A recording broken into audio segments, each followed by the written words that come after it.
Hello, everybody. Because I will not be meeting with some of you in person this week, I wanted to put together a video tutorial of some of the tech tips I would have shared with you in person. The main focus on this short little video are just some very basic ELL tech tips, and I'm going to share with you a couple new things I plan on doing every 2 weeks when we meet.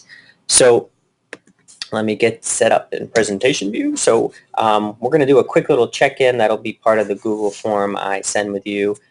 One of the things I want to try to do with you every time we meet, whether it's in person or digitally, is providing a usable resource. So this week it'll be a Google tutorial by product.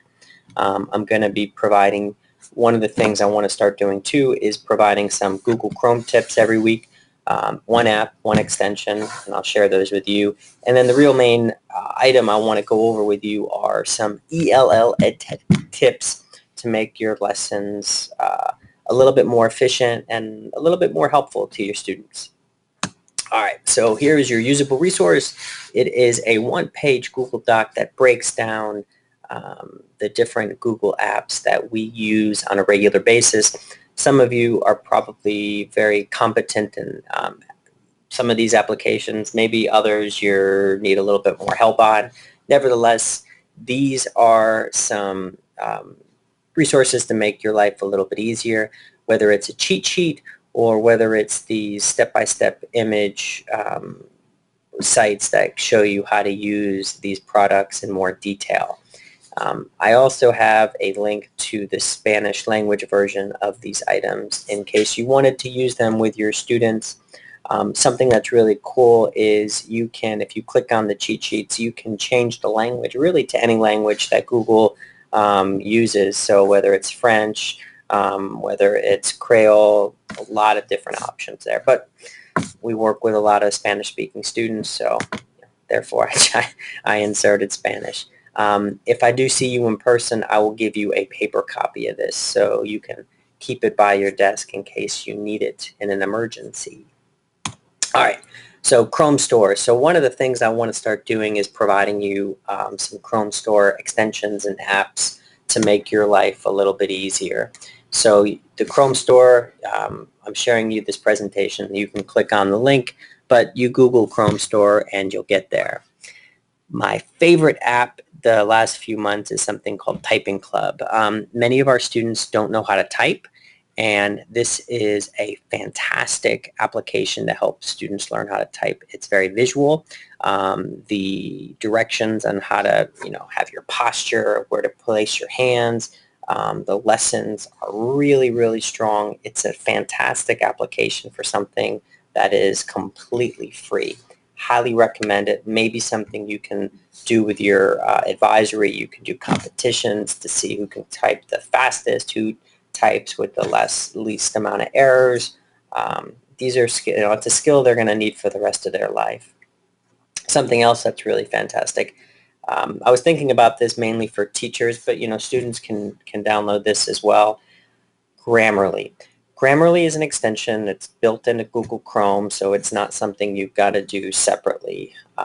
It checks your grammar while you're online. So if you're writing an email, if you're putting a post on Facebook, if you are participating in some type of discussion board, Grammarly not only checks your spelling, but it checks your grammar while you're online. Fantastic stuff. If you come across any really cool apps or extensions that you want to share, hey, share them with me, email them to me, and I will check them out and spread the good word. All right. The main aspect of this video, the main, coaching tip I wanted to talk about today were just some basic tips for helping our ELL students, primarily when you're giving assignments. So one of the things that people often, want to avoid when they're giving assignments to students, especially when we're using iPads and Chromebooks and laptops, is they don't want to use paper. Not necessarily a good idea. Providing simple step-by-step directions on paper will save you lots of time and make the process a lot easier for students. Therefore, what I'm putting together here today are just some very simple tips on how to do that. So before we get into the directions, these are just some really simple tips that help you and help your students be a little bit more successful. So whether it's having some type of hands-on assignments, providing simple step-by-step directions, using lots of large graphics, presenting information in text in small chunks, and then providing real-world exercises. These are all things not only that'll help our ELL students be successful, but really any high school student, especially students who struggle in reading. Over here, this is just an example of a step-by-step instruction document on how to get into their Gmail account. And so you have written text here, you have visuals with arrows, and you can see the colorful squares kind of showing you where they should go. You'll notice how this is in a table form. It's much more simple in terms of organizing your tasks. And then when you are doing technology assignments, try to keep the directions in short tasks. Don't put too much in one step.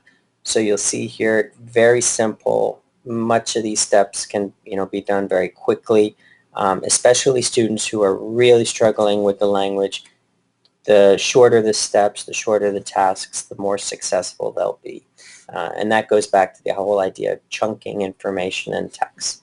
I've said this a few times already, but breaking things down in numbered steps will keep students more focused. And when they do have a problem, they can be like, hey, I'm having a problem with number 2 or number 5. And then illustrations. The key here is being able to take screenshots. What should the students see on their screen? If you can show them what they should see on their screen with a picture on their handout, you're going to deter a lot of problems. It takes a little bit of work to do these things, but once you have these resources, you can use them forever. Once again, if you have any questions, don't hesitate to contact me. And a lot of these tips came from this really cool article that was shared with me. You can click on it in the attached presentation. I hope to see you all real soon. This is Billy Schulman signing off.